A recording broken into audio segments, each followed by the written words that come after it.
Namasté mes flammes, j'espère que vous allez bien. Alors aujourd'hui, je voudrais vous parler de est-ce qu'on peut l'oublier? Mais d'abord, est-ce qu'on peut oublier quoi? Est-ce qu'on peut oublier la souffrance qu'il y a autour de la relation? Est-ce qu'on peut oublier la souffrance que le jumeau nous a fait? Ou est-ce que carrément on peut oublier le jumeau? Alors je vais essayer de répondre à cette question. Je vous mettrai aussi un titre, je vous ferai une guidance pour les énergies de cette semaine. Et là, mais d'abord, j'ai pris des notes et je vais vous parler de est-ce qu'on peut l'oublier? Alors bien sûr, on n'a pas envie d'oublier le jumeau, et on ne peut pas déjà. Mais si on pouvait ne serait-ce que oublier ce qui est souffrant et dans la relation et par rapport à ce qui nous envoie. Puisque normalement, un jumeau ne nous fait pas souffrir, que ce soit pour n'importe quoi, pour nous apprendre quelque chose, normalement, il ne doit pas le faire dans la souffrance. Donc, il ne doit pas nous faire des leçons dans la souffrance. Voilà. Donc, pourquoi est-ce qu'on souffre quand l'autre nous essaye de nous expliquer quelque chose et qu'à un moment donné, on ne comprend pas? Pourquoi, pareil, est-ce qu'on le fait souffrir? Parce qu'on les fait souffrir automatiquement. Et donc, ce cycle infernal que pour comprendre, il faut souffrir, pour qu'il comprenne, il faut qu'il soit mal. S'il est mal, c'est qu'il est en train de... Voilà. Pourquoi, si on est mal, on est obligé de souffrir? Je vais essayer de vous l'expliquer. Donc, en fait, est-ce que on peut oublier? Oui et non. Alors oui, on peut oublier quelque chose on peut oublier, pardonner, tout ça, quelque chose, et si on sait ce qu'on doit oublier. C'est-à-dire que je sais que, par exemple, dans mes blessures, j'avais la blessure du rejet. Voilà, je le savais que c'était la blessure du rejet. D'accord? Alors, je l'ai compris. Après, je l'ai nettoyé. Je me suis libérée. J'ai pardonné. C'est des étapes nécessaires pour la guérir complètement. Voilà. Si on ne les connaît pas, ben la souffrance, elle reste. Donc, oui, on peut enlever une grosse partie de la souffrance, mais cette souffrance qui fait que on a peur de l'autre, qui fait que là, on nous dit qu'il revient, mais on a peur parce que on se dit il va nous faire souffrir, mais on ne sait pas comment, donc on cherche. Et ou si voilà, on sait que voilà, il va revenir, mais si c'est pour repartir, pourquoi il repart sans arrêt? Alors ça, c'est quelque chose qui est valable autant pour le masculin que pour le féminin, et aussi qui est valable pour tout le monde. C'est-à-dire que c'est un peu de la psychologie spirituelle, on va dire. Donc oui et non, on ne peut pas oublier. Mais en fait, il faut savoir qu'on a tous une blessure, moi que j'appelle la blessure qui m'a donné la vie. C'est-à-dire que cette blessure, je l'avais à la naissance. Et pourquoi je l'avais à la naissance? Alors là, on va laisser parler notre ami Freud. Comme ça, on va pouvoir critiquer les mères en toute tranquillité. Et nous, les mamans, on va pouvoir, je pense pour certaines, beaucoup se pardonner certaines choses qu'on a pu faire. Se pardonner et aussi changer. Voilà. Donc, Freud, enfin, il y a beaucoup de psy qui le disaient, le berceau de l'enfant avant la naissance, c'est le ventre de la mère. Sauf que le ventre de la mère, c'est aussi le berceau de ses émotions à elle. Donc en fait, le berceau de l'enfant vibre au rythme des vibrations du ventre de la mère. C'est-à-dire la mère vibre la frustration, l'enfant va vibrer la frustration. La mère vibre la colère, l'enfant vibrera la colère. Et donc l'enfant, quand il va naître, il va avoir en lui la colère, il va avoir en lui la frustration, il va avoir en lui l'indifférence. En fait, tout ce que la mère a pu vivre comme émotion, il va vivre la joie, il peut vivre avec toutes les émotions qui sont autour que vit la mère, l'enfant va le prendre. Alors bien sûr, tout ce qui est bonheur et joie, on n'en parle pas parce que c'est quelque chose qui nous pose pas problème. Le problème, c'est qu'est-ce que c'est que cette blessure qui, quand notre mère nous attendait, nous a quelque part, s'est imprimé en nous. Voilà. Donc, il y a ça. Et après, à la naissance, quand l'enfant est né, jusqu'à l'âge de 9 mois, sa mère, c'est le centre du monde, c'est-à-dire c'est son phare. La mère, elle va donner... l'enfant, c'est que il est dépendant, voilà, il est dépendant de sa mère. Et comme il est dépendant de sa mère, euh, excusez-moi parce qu'il y en a plein qui parlent en même temps. Comme il est dépendant de sa mère, je vais y arriver. Comme il est dépendant de sa mère jusqu'à 9 mois, il a la blessure de la séparation qui s'active chaque fois que sa mère disparaît. C'est pour ça que quand on amène les enfants jusqu'à 9 mois environ, attention, à la crèche, ils pleurent parce que pour eux, à chaque fois, c'est un déchirement. Blessure de séparation. Si tout se passe selon le fait que chaque fois que l'enfant ou la mère s'en va travailler, l'enfant revoit sa mère, à force, ça s'appelle la relation de cause à effet, à force, l'enfant va comprendre, et là c'est après 9 mois, que sa mère revient à chaque fois. Donc il est tranquille, il est en sécurité. C'est le moment où on fait aux enfants coucou devine qui c'est et qui rigole. Si on le fait avant, ils pleurent. Et donc, mais si la mère, elle a failli à un moment donné ou aux alentours elle n'est pas revenue ou l'enfant va angoisser et ces angoisses il va les positionner sur avec ce qu'il a dans le ventre, c'est le cas de le dire, et donc ce qu'il a dans le ventre c'est les angoisses de sa mère. Et donc, il peut mettre, par exemple, la peur que sa mère ne revienne pas, avec une angoisse panique de séparation. Il peut mettre le fait que sa mère, elle lui dise je reviens et puis elle revient pas, avec la peur de la trahison. Ce qui fait que quand vous êtes trahi ou quand quand on vous a menti, vous avez 2 fois plus d'émotions parce que vous avez les deux émotions. Vous avez dans le ventre, vous avez imprimé, vous avez vos émotions, si vous voulez, avec votre identité pure et les émotions de votre mère. Et donc, tout ça mélangé, ça fait que tout au long, on le sait pas, on sait pas exactement, on le sait pas la douleur de notre mère, ce qu'elle a eu, on y était, mais on s'en souvient pas. Et donc, il faut que,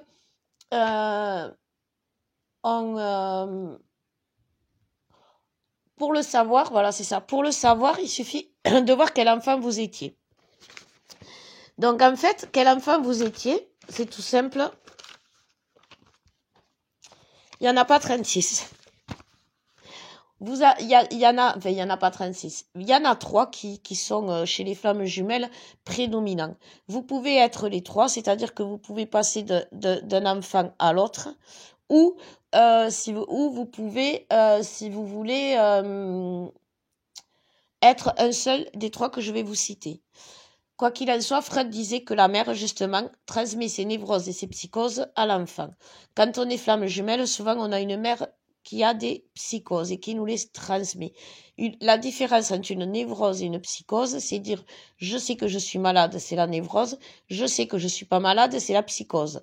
Donc, on a tous une mère avec des psychoses qui ne sait elle-même pas ce qu'elle a, qui a été transmis par sa mère s'il faut, d'où le transgénérationnel. Et donc, cette blessure, en plus, si elle est transmise du transgénérationnel, c'est une boule de neige. Donc, et pour reconnaître cette blessure, chaque parent traite son enfant de 3 façons qui sont identiques à chaque fois pour calmer ses blessures, on va dire, hein, en gros. Alors, il y a 3 types d'enfants. Il y a l'enfant invisible, l'enfant sacré et le mouton noir. Alors souvent, on est tous et toutes flammes jumelles le mouton noir. C'est-à-dire le mouton noir, c'est pas le vilain petit canard. C'est le mouton noir, c'est celui qu'on a choisi au hasard. Alors c'est dans la famille, parce que c'est souvent dans le cercle proche. Et qui a été choisi au hasard et c'est sur qui ou pas. Parce que si par exemple vos parents vous étiez pas désirés ou vous étiez un accident ou comme vous étiez responsable de quelque chose, vous avez été désigné d'office mouton noir. Et donc, c'est sur vous que tout reporte les maux de la terre, le bouc émissaire, en quelque sorte. Le bouc émissaire, il était sacrifié par rapport aux autres boucs. Comme ça, tous les autres boucs étaient mieux, en gros. Et donc, il y a le bouc émissaire. Après, il y a l'enfant invisible. L'enfant invisible, c'est tout simple, c'est l'enfant que l'on rejette, entre guillemets, mais que l'on rejette parce qu'on ne le voit pas, on ne veut pas le voir. Il peut vous appeler 50 fois, la mère ne le regarde pas, ou ne l'écoute pas, ne lui répond pas, ou elle va le mettre ailleurs, elle va le mettre dans sa chambre. Enfin, c'est l'enfant qu'on ne voit pas. Et après, on a l'enfant sacré. L'enfant sacré, souvent, il y a un yo-yo avec l'enfant, avec le mouton noir. L'enfant sacré, c'est sur lui repose la réussite de la famille. Le mouton noir, c'est là où il y a tous les malheurs, et l'enfant sacré, c'est la réussite. Et c'est pas mieux, parce que si quelque part l'enfant échoue, il se retrouve mouton noir. C'est pour ça que je vous dis, il y a un petit va-et-vient là. Et si par contre il réussit il faut qu'il réussisse tout le temps, voilà. Sinon, il redevient mouton noir, voilà. Et s'il est mouton noir, il faut qu'il réussisse pour revenir sacré, voilà. Et sinon, eh bien, il est invisible. Voilà. Donc, souvent, vous pouvez avoir les trois. Qu'est-ce que ça a fait tout au long de votre vie? Après, on essaiera de voir aussi dans les flammes jumelles, dans la relation flamme jumelle, parce que c'est important aussi de voir que dans la relation, c'est ça qui crée la blessure principale. La blessure qui nous a fait naître crée la blessure principale dans la relation, mais d'abord dans votre vie, pour vous aider un peu à comprendre. Quand on vous disait, quand vous avez tout fait pour la personne et qu'à la fin, elle vous faisait des reproches, pourquoi j'ai tout fait et ça se passe pas comme ça. Enfin, il n'a pas vu que je l'aimais, voilà, alors que j'ai tout fait.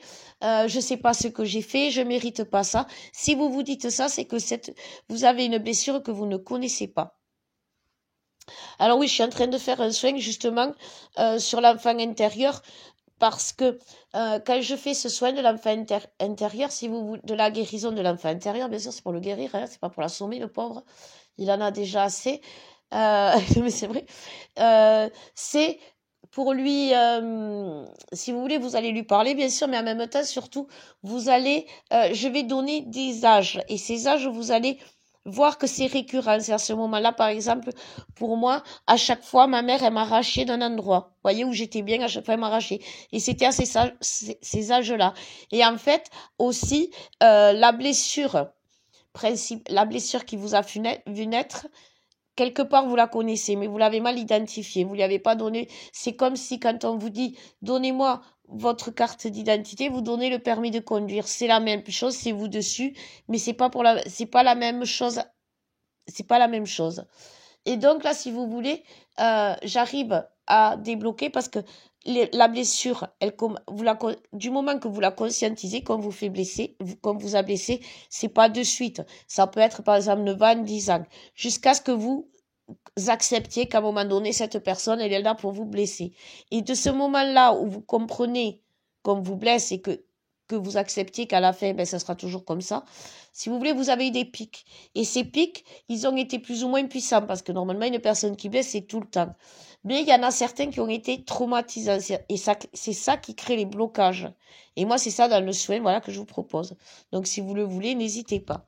Quoi qu'il en soit, ces blocages-là, c'est ce que je vous disais. Si vous dites je le mérite pas ou j'ai tout fait et on me dit que je fais bien et à côté de ça on reconnaît pas mes mérites, c'est que vous êtes en train de faire quelque chose avec votre blessure dans le ventre qui ne vous appartient pas.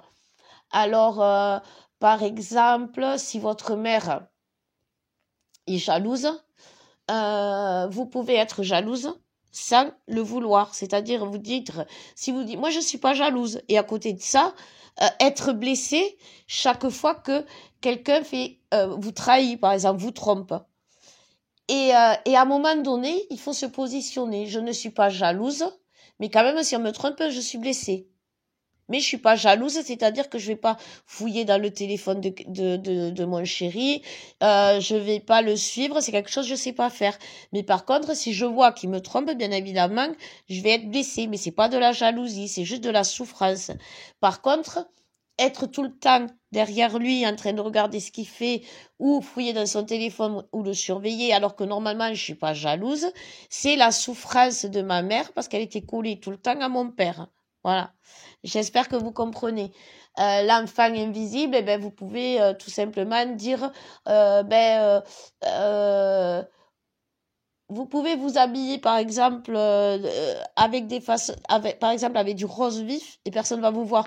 Vous savez, ouais, c'est ça la publicité, juste parce que les deux ils ont la même chemise et juste parce qu'il y en a un il mange je sais pas quoi du chewing-gum je crois. L'autre il passe inaperçu, il a la même chemise mais il y a qu'à lui, il y en a qu'un qu'on félicite et bien voilà, vous êtes le deuxième qu'on voit pas. Et vous vous lamentez parce que les gens ne vous voient pas, ne vous remarquent pas. L'enfant sacré, ben, vous êtes toujours responsable, donc vous avez souvent quelque chose d'important. Voilà, à peu près. Mais quand c'est dysfonctionnel, c'est-à-dire que quand c'est l'émotion de votre mère vous a transmis, ce genre d'émotion, eh bien, l'enfant sacré, qu'est-ce qu'il fait? Ben, il fait n'importe quoi. Alors, c'est pour ça que vous tombez dans les addictions, vous tombez dans les relations faciles, vous tombez dans tout ce qui est tout et n'importe quoi. L'enfant invisible, eh ben, si l'enfant est invisible, il peut, quand il a été invisible, briller par sa lumière quand il est adulte, mais s'il a été invisible, il peut aussi soit se camoufler et être très timide, soit briller par son ombre, c'est-à-dire se faire remarquer négativement, parce que comme il a tout fait pour être aimé par sa mère, ne l'oubliez pas, un enfant fait tout pour être aimé par sa mère, donc il a tout fait bien. Et comme il a vu qu'il n'a pas tout fait bien, eh ben, il est passé du côté noir. Et ça, c'est tous les enfants. Le bouc émissaire, eh ben, pareil, il va tout faire bien, mais il va voir que pour la famille, il va régler les conflits, il va se mettre autour de la table, c'est lui qui va faire ça dès le plus jeune âge, alors que c'est pas à lui de le faire. Il va prendre la responsabilité d'eux, et quand il va voir que rien n'y change, eh bien, il va fuir les responsabilités. Vous voyez, c'est ce genre de choses. Et donc, si on comprend ça, on est guéri. Mais pour comprendre ça, il faut le savoir. Donc, il faut que vous analysiez, entre guillemets, votre vie pour le savoir. Et après, une fois que vous le saurez, vous allez le comprendre. Pour vous libérer, mais vous allez passer, comme je vous disais, quand je fais dans le soin, tous les âges de votre vie en disant « Ah oui, mais quand je me suis mariée, par exemple, avec un tel, et que je suis restée parce que, voilà, j'ai insisté, c'est parce que mes parents, ils sont restés ensemble pendant des années, et ils rayonnaient le bonheur et l'amour, alors qu'en fait, ils s'aimaient pas, ou ils s'aimaient mal. Et moi, du coup, pendant des années, j'ai rayonné l'amour et la joie, alors qu'en fait, je n'aimais pas. C'était pas comme ça, donc je ne savais pas aimer. Alors c'est vrai qu'après c'est un peu turbulent parce que on ne sait plus comment aimer. C'est pour ça que je vous parlais de mon amie Kat. J'ai une amie qui fait la lecture d'âme et qui sait vous dire ce que vous devez aimer parce qu'elle va dans les vies antérieures, pardon, et elle va votre mission de vie, votre mission d'âme, votre destin, il n'est pas écrit mot pour mot, mais il est écrit par rapport à vos vies passées. C'est-à-dire, si dans vos vies passées, vous avez été... Moi, par exemple, j'adore écrire, j'adore parler, j'ai été scribe. Voyez, c'est pas pour rien. Je suis très proche de Jésus, de Marie. Voyez, je suis très proche de l'Égypte, par exemple. Et ben voilà. Et donc, en allant dans vos vies antérieures et en parlant à la personne que vous étiez, aux personnes qui étaient autour de vous, elle arrive à vous dire pourquoi vous étiez, dans quoi vous excelliez. Et donc, vous connaissez et vos dons et vraiment ce qui vibre en vous. C'est-à-dire que si vous n'êtes pas jalouse, elle va vous le dire. Si votre, c'est quelque, mais pour savoir, pour qu'elle vous le dise, il faut savoir. Voilà. Donc, j'espère que je vous ai pas embrouillé le cerveau parce que j'ai mal à la tête. Donc, ah oui, c'est ça. Donc, sur les relations flammes jumelles, eh bien, comme je vous disais, ça peut être, par exemple, la jalousie. La jalousie, si votre jumeau, bien sûr, il va vous tromper jusqu'à ce que vous compreniez, hein, que vous êtes pas jalouse, que vous souffrez, mais que vous compreniez d'où vient cette jalousie. Donc, vous êtes trompé à répétition ou il vous ment à répétition jusqu'à ce que vous compreniez, par exemple, si votre jumeau vous ment à répétition, c'est que vos parents, en vous mettant, par exemple, le bouc émissaire, il fallait bien qu'il mente pour trouver une raison. Par exemple, je sais pas moi, moi par exemple, un jour on m'a agressé. Bon, voilà. Quand je l'ai dit à ma mère m'a dit oui mais toi aussi tu fais tu avec ta façon t'es exubérante. Tu te fais remarquer. Voilà. Donc, en fait, je m'étais fait remarquer, donc c'était ma faute. Mais elle a menti quelque part parce que, ou elle a transformé la vérité. Donc, plus tard, qu'est-ce que je faisais? Je transformais la vérité. Alors, c'était bien dans le sens où ça me permettait d'écrire de belles histoires et d'inventer de jolies histoires. Mais dans ma vie, j'inventais. Voyez? Et donc, si votre jumeau vous ment, c'est que vous vous mentez à vous-même. C'est ce genre de situation. Si par exemple, vous avez été l'enfant invisible, on ne vous voyait pas, donc vous faisiez tout pour vous faire remarquer. Mais dans ces cas-là, quand vous aimez, vous donnez tout. Vous donnez tout, vous êtes sensu, vous êtes collé, il faut qu'il vous voit, qu'il vous sente, qu'il vous voyez. Et du coup, il se détache, il s'en va. Parce qu'à un moment donné, bien sûr, même vous vous étouffez parce que vous commencez, vous êtes tout content de vous revoir, vous vous enlacez tous les 4 matins, mais à un moment donné, vous pouvez pas rester enlacé tous les 4 matins. Donc, vous essayez de vous décoller, mais si vous vous décollez, eh bien, ça vibre en vous. Le détachement, pour vous, c'est la souffrance. Et parce que le détachement, c'est la rupture, vu que vos parents, ils ont toujours été collés, que s'ils se séparaient, eh ben c'était la rupture. Donc c'est le white dans votre tête. Donc si vous laissez l'autre partir en 5 minutes, que ne serait-ce que pour aller chercher le courrier, pour vous, c'est une séparation. Parce que la mère petite, souvent, quand il y a ce genre de choses très, très importantes, c'est que souvent vous n'avez pas été, et il y en a beaucoup de flammes qui n'ont pas été élevées par les parents, c'est-à-dire leurs propres parents. Alors on dit la mère, Freud a dit la mère, moi je dis, et c'est pas parce que je suis une mère, moi je dis toute figure d'autorité. Si vous avez été élevé que par votre père ou ça a été votre père qui était défaillant, en général, c'est la mère parce que c'est la mère qui est pervers narcissique, mais ça peut être aussi le père. Et ça arrive. Donc, il faut aussi que vous trouviez celui qui vous a mal élevé, c'est-à-dire pas vous a fait du mal, pas vous a mal élevé dans le sens vous a frappé forcément, mais vous a donné les mauvaises bases d'amour. Voilà. Si vous savez pas aimer correctement, vous ne pouvez pas aimer correctement et vous ne pourrez pas être aimé comme vous le méritez. Toujours.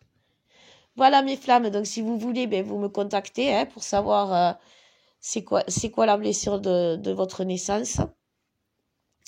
Et là, eh bien, on va regarder les énergies de la semaine, donc du 14, non c'est passé, ben, du 15 au 20, on va dire du 15, parce que on verra pour le week-end, hein, d'ici là, c'est jamais. On va voir ce que nous disent les flammes jumelles. Décentrage, alors oui, alors voilà, c'est ça. Tiens, eh ben merci. Je vais boire un coup, excusez-moi, je suis assoiffée là. En ce moment, on est beaucoup décentré parce que on est les féminines, surtout parce qu'on reçoit, et je pense les masculins aussi, beaucoup d'infos. Donc, entre le tri qu'on fait et tout ce qui nous arrive, enfin, on se décentre. Et j'ai les guides qui m'ont donné une astuce. Vous imaginez un centre, un rond avec un point au milieu. Vous savez, quand vous êtes dans une situation où justement, vous sentez une angoisse qui monte qui n'est pas la vôtre, ou vous sentez une angoisse. À ce moment-là, vous imaginez un rond vide et au milieu, il y a un point. Et vous partez du rond extérieur et vous allez doucement vers le centre. Et quand vous êtes au centre, vous tournez sur le centre. Jusqu'à ce que vous allez sentir que vous recommencez à respirer avec le ventre. Et ça, je vous promets, ça marche à chaque fois. Donc voilà, une petite astuce de nos guides parce que justement, ils sont énormément dans la 5e dimension.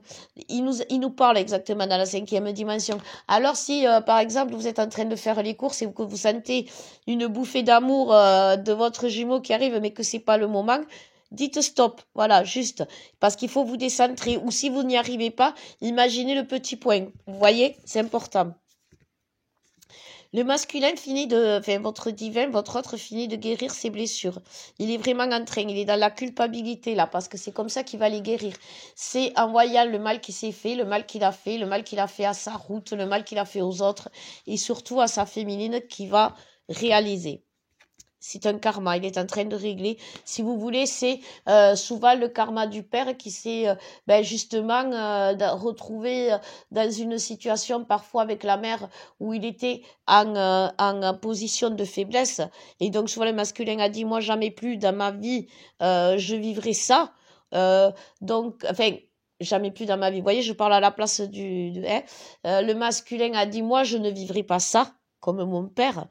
Donc il ne le vit pas, mais c'est un karma, c'est quelque chose, il va couper, c'est un peu transgénérationnel si vous voulez plutôt, moi je dirais, c'est-à-dire qu'il va arrêter que la lignée, il va guérir la lignée, ce qui va le soulager, mais en même temps il va guérir sa lignée, c'est-à-dire que ça va le soulager aussi, parce que souvent les masculins ont des enfants à problème à cause de ça.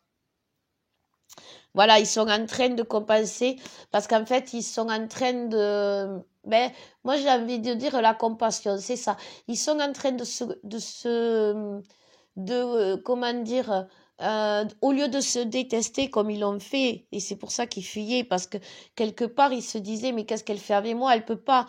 C'était pas parce que ils se jugeaient mal, c'est qu'ils se disaient, la pauvre, elle peut pas vivre ça, elle peut pas rester comme ça avec moi. Donc, ils partaient. Ils préféraient souffrir eux, parce qu'ils souffrent quand ils sont pas avec nous, que de vous faire souffrir.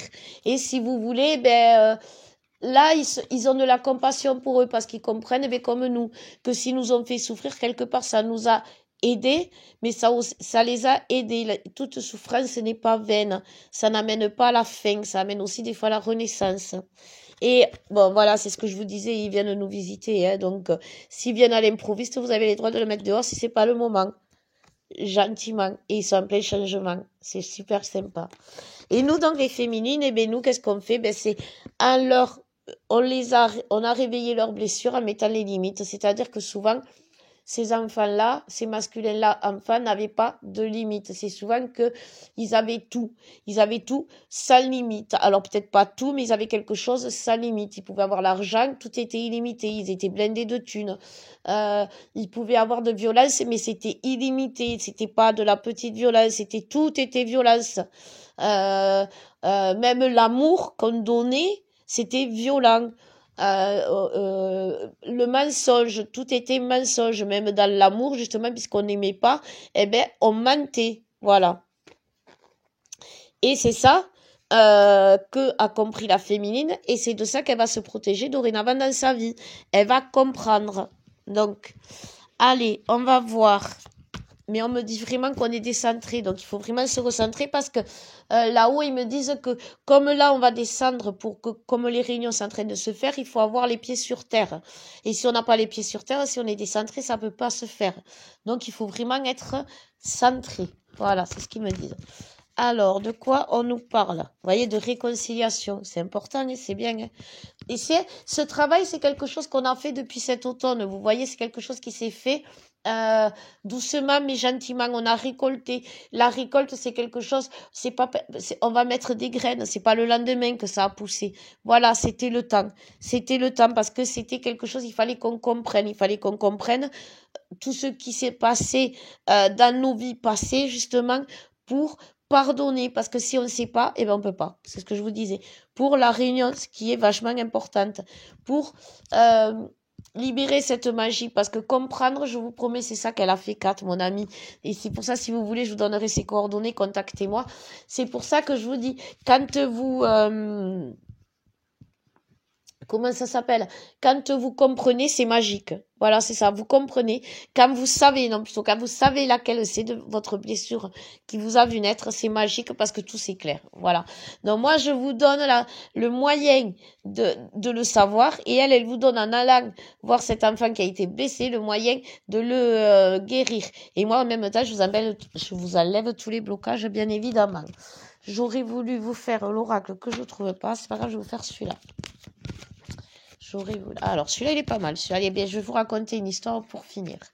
Alors, qu'est-ce qu'on nous dit pour les énergies de la semaine pour le couple sacré? Alors, on nous parle de l'eau. Ça arrive par vague. Alors, ça arrive dans tous les sens. En haut, en bas, c'est l'improviste. Ça arrive par vague. C'est un événement soudain qui va arriver cette semaine. Cette semaine aussi, parce que tous auront fait des choix, d'un côté comme de l'autre, on aura fait des choix. Ces choix sont vachement importants dans le sens où ils nous auront permis de nous recentrer justement. On nous parle aussi de fossiles, c'est-à-dire que autant le masculin ou la féminine ont fait justice, c'est-à-dire que les féminines ont fait plutôt justice à eux-mêmes en se pardonnant, et les masculins, ils ont fait justice en se pardonnant les mauvais choix, le mauvais chemin, enfin, voilà, en se pardonnant ce qu'ils ont fait, tout simplement. Voilà. La chance, nous rentrons dans une période de chance cette semaine. Il est temps. C'est le moment, on y est. Nous sommes au matin de notre nouvelle vie. Parce qu'ils vont revenir, c'est lui qui va revenir. Ça va être violent, il est en flamme, ils sont en flamme, je vous le dis. Il prépare c'est le masculin à l'heure actuelle, il est en train de se construire, mais il est en train de se construire dans sa tête, hein, parce que c'est le masculin. Le masculin, c'est déjà tout ce qui va se passer jusqu'à la fin de notre vie. Nous, on ne sait rien, bien sûr, parce que dites-vous qu'il n'y a aucune féminine ne sait ce qui l'attend. Je sais, quand vous venez vers moi pour une guidance, ce qui vous attend, vous le dire. Moi, par exemple, je ne sais pas. Je sais que ça va être soudain, gna comme je vous dis. Mais lui, les masculins, ils savent, c'est tout dans la tête. Hein, depuis le mois, je vous dis, depuis le mois d'octobre, ils ont planté des graines. Hein. Mais ils ont aussi le rôle de protecteur. Donc c'est pour ça que depuis octobre, ça vient, ça va, ça s'en va, ça revient, parce que quand ils sont là, ils nous protègent, et quand ils sont pas là, ils nous protègent aussi parce que ils répondent aux attaques de l'ombre. C'est-à-dire que ils règlent les karmas de l'ombre. Nous, on règle les karmas émotionnels, et eux, ils règlent les karmas de l'ombre. Et nous, comme on sent ces attaques, eh bien, on se protège sans trop savoir d'où ça vient, mais on se protège. Mais on les protège à chaque fois, eux.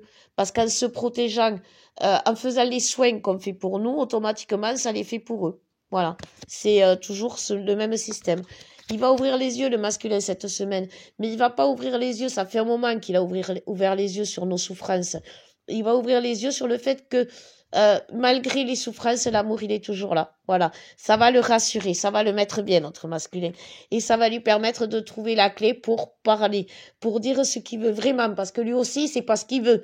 Parce qu'un coup, il nous aimait, un coup, il nous aimait pas, un coup, il nous voulait, un coup, il allait voir ailleurs, un coup, il disait je t'aime, un coup, il disait je t'ai jamais aimé. C'est tout simplement parce qu'il savait pas qui c'est qu'il était. Et nous, en découvrant qui on est, les féminines, eh bien, on leur donne la clé. La récolte. Vous voyez, c'est le moment. Depuis octobre, ça a mis du temps, mais bon, il y a des plantes, il y en a, ils mettent beaucoup plus longtemps. Et bien voilà, la récolte, le temps d'une récolte. Il va revenir, parce qu'il a choisi le bon chemin. Cet été, jusqu'à cet été, il va y avoir une pause entre les deux, où ça va s'équilibrer, où ça va... on va expliquer la dernière rupture, c'est-à-dire celle où la féminine a mis ses limites, donc elle va les redire pour voir quelles sont, par exemple, les limites du raisonnable, c'est-à-dire, si par exemple, vous êtes jalouse, n'allez pas dire à votre masculin, tu restes à la maison enfermé à clé. Non, vous allez lui dire, je suis jalouse, donc j'aime bien savoir où tu vas. C'est pas que je te fais pas confiance, mais moi, ça me rassure. Voilà, tout simplement. Et le masculin, de son côté, ça va le rassurer aussi parce qu'il va voir que vous pétez pas des plombs tous les 4 matins, du coup. Là, les masculins, ils sont en train, vous voyez, la rupture, ce qu'elle a engendré chez eux, c'est l'indifférence. C'est-à-dire que la féminine, comme tout est bien fait, avec cette dernière rupture, elle a vraiment vibré l'indifférence. C'est-à-dire que quoi qu'elle ait fait, elle a vibré l'indifférence. Et en plus, à l'heure actuelle, on est tous séparés. C'est-à-dire que même ceux qui étaient mariés, pas mariés, on est tous séparés. Et donc, on vibre tous des deux côtés cette frustration. Et les masculins, on ressent aussi encore plus le masculin parce qu'ils vibrent enfin la frustration, l'indifférence. Ils voient ce que ça fait malgré l'amour qu'il donne, que l'autre soit indifférent, malgré ce qu'il dit, ben, il est indifférent. L'indifférence. Alors, ceux qui voyaient rien arriver à l'horizon, rassurez-vous, hein, rassurez-vous, ça arrive vraiment. Hein. Vous allez avoir des nouvelles. Hein. Et je vous dis, les conflits et les désaccords, c'est ce qu'il est en train de régler, le masculin. Dans l'ombre, j'entends aussi tout ce qui est ces conflits intérieurs, ces désaccords. C'est-à-dire, si le masculin, eh ben, il a des pulsions de fuite, il a des pulsions de... dès que ça va pas, eh ben, il refuse, non, non, non, non, non, non, non, je t'aime pas, eh ben, il va revenir, mais il vous dira plus, non, non, non, non, non, non, je t'aime plus. Voilà. Ou il va pas revenir tout love et 5 minutes après repartir tout, avec quelqu'un d'autre. Parce qu'il aura compris. Il aura fait son équilibre et c'est ce qu'on va faire. Et là, je vous dis, et après, on va rentrer, on va s'asseoir, on va se reposer. Et on va se poser un peu et on va réfléchir ensemble avec les nouvelles bases. Est-ce que le masculin a en tête? Parce que de toute façon, avec les nouvelles bases qu'il a pris, qu'il a choisi, puisque c'est les bons choix qu'il a fait, notre âme, cette fois-ci, elle va pas vibrer, mais elle va pas se dire, mais il fait n'importe quoi, elle va jamais y arriver. Elle va dire, enfin, alléluia. Voilà. Bon, mais je vais m'arrêter là, mes flammes. J'espère que vous allez bien, J'espère, mais bon, je sais qu'il n'y en a pas beaucoup qui sont bien. Donc, je vous envoie tout mon amour. Vous allez rentrer dans une période où, malgré le pas bien, vous allez être bien. Je vous le souhaite de tout cœur que ça arrive vite. Je vous embrasse. Je vous aime. Et mettez dans les commentaires pour Kat, pour Lévi, et elle viendra avec plaisir. Elle est pleine de douceur. Belle semaine, mes flammes. Je vous aime.